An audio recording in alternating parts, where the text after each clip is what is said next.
नमस्कार। कहानियां नानी जी की में आप सभी का स्वागत है। आशा है आप सभी स्वस्थ व कुशल मंगल से होंगे। आज की वीडियो में हम जानेंगे जीवन में संघर्ष स्वाभाविक है। भगवान श्री कृष्ण जी ने भी गीता में कहा है कि जीवन एक संघर्ष है और उसका सामना जो है हर किसी को करना पड़ता है। कोई भी ऐसा व्यक्ति नहीं है जिसको कि अपने जीवन में चुनौतियों का सामना या कठिनाइयों का या परेशानियों का सामना न करना पड़ा हो। बड़े बड़े फिल्म स्टार, बड़े बड़े महापुरुष, सभी लोग जो है अपने जीवन में संघर्ष करते हुए ही आगे बढ़कर अपनी ऊंचाइयों तक या अपनी मंजिल तक पहुंचते हैं। अब सभी को, किसी को अपनी नौकरी के लिए संघर्ष करना पड़ता है, किसी को अपनी नौकरी बचाने के लिए संघर्ष करना पड़ता है, किसी को अपने परिवार के लिए संघर्ष करना पड़ता है, परंतु संसार में कोई भी ऐसा व्यक्ति नहीं है जिसको कि अपने जीवन में संघर्ष का सामना ना करना पड़े। और ये जो संघर्ष का दौर है, यह जब बच्चा मां के गर्भ में आता है तभी से शुरू हो जाता है। अब बच्चे को मां के गर्भ से बाहर आने के लिए भी संघर्ष करना पड़ता है और इस संघर्ष में ही जो है भगवान उसके अंदर जो है ताकत और उसके शरीर को सशक्त बनाता है। बाहर आने के बाद उसे बोलने और चलने के लिए संघर्ष करना पड़ता है। कई बार वो गिरता उठता है और तब जाकर वह बड़ा होता है। फिर जो है उसको पढ़ाई के लिए संघर्ष करना पड़ता है, फिर नौकरी के लिए संघर्ष करना पड़ता है, फिर आगे बढ़ने के लिए संघर्ष करना पड़ता है। तो जब तक इंसान का जीवन है या जब तक लाइफ है तब तक संघर्ष चलता ही रहता है। अब ऐसे ही एक बार एक व्यक्ति जो है वो अपने बगीचे में बैठा हुआ था। तो उसने एक देखा कि एक तितली का नन्हा बच्चा जो है एक छोटे से छेद में से बाहर निकलने की कोशिश कर रहा है। अब वह बहुत देर तक बाहर निकलने की कोशिश करता रहा और वह व्यक्ति उसे देखता रहा। थोड़े समय बाद जो है उसकी हरकत जो है बंद हो गई।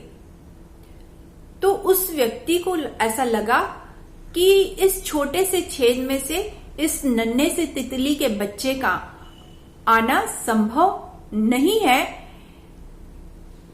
तो उसने जो है उसकी मदद करने का फैसला लिया और उसके लिए उसने क्या किया कि वह एक कैंची लाया और उसने काट के उस छेद को बड़ा कर दिया। अब उसमें से तितली का नन्हा बच्चा तो बाहर निकल गया, परंतु उसका शरीर जो है फूला हुआ था और उसके पंख जो थे सिकुड़े हुए थे। अब उस व्यक्ति को लगा कि थोड़ी देर में इसके पंख जो है फैल जाएंगे और ये उड़ पाएगा, परंतु ऐसा नहीं हुआ और उस तितली के बच्चे को जो है अपने इसी सूजे हुए शरीर और सिकुड़े हुए पंख के साथ जीवन बिताने के लिए विवश होना पड़ गया। अब जो वो व्यक्ति था उसमें दया की भावना और उतावलेपन के कारण वह इस बात को नहीं समझ पाया कि जो उस तितली के नन्हे बच्चे को उस छेद में से निकलने का जो संघर्ष है वह उसके पंखों में भगवान को दी जाने वाली ताकत का उपाय था। और यदि वह उस संघर्ष करते हुए बाहर निकलता तो जो है कुछ समय बाद ही वह उड़ने के काबिल हो सकता था। इसी तरह यदि भगवान ने हमारा जीवन भी संघर्ष विहीन या संघर्ष के बिना या किसी भी बाधा के बिना बनाया होता तो आज हम सब जो है अपंग हो गए होते या हमारे जीवन में भी हमारा शरीर भी उतना सशक्त और ताकतवर नहीं होता और बिना संघर्ष के जो है हम कभी भी स्वतंत्र उड़ान नहीं भर सकते।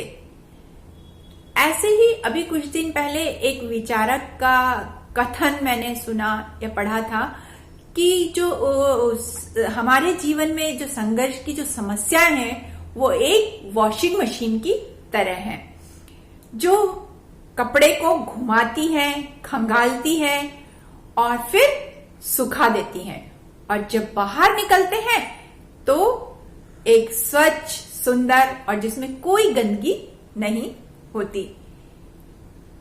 तो दोस्तों, यदि हम अपने जीवन में इस विचारक के कथन को उतार लें तो जब भी हमारे जीवन में कोई समस्या या संघर्ष आएगा तो हम उसका मुस्कुराहट से सामना कर सकते हैं और हम उस समस्या को आसानी से दूर करने की हम में काबिलियत आ जाएगी।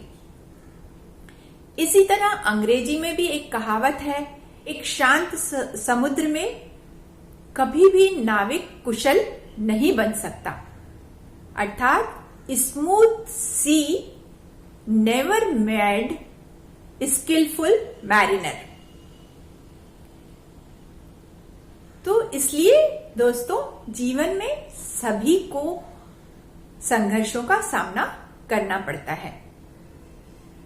अब यह हम पर निर्भर करता है कि हम उन संघर्षों का हंसकर सामना करते हैं या रो रो कर करते हैं।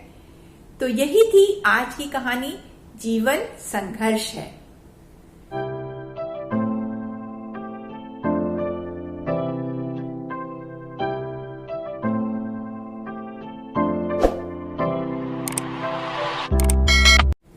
धन्यवाद। मिलूंगी अगले वीडियो में ऐसी ही एक प्रेरणादायक कहानी के साथ। तब तक के लिए जय भारत, स्वदेशी अपनाएं। Bye bye.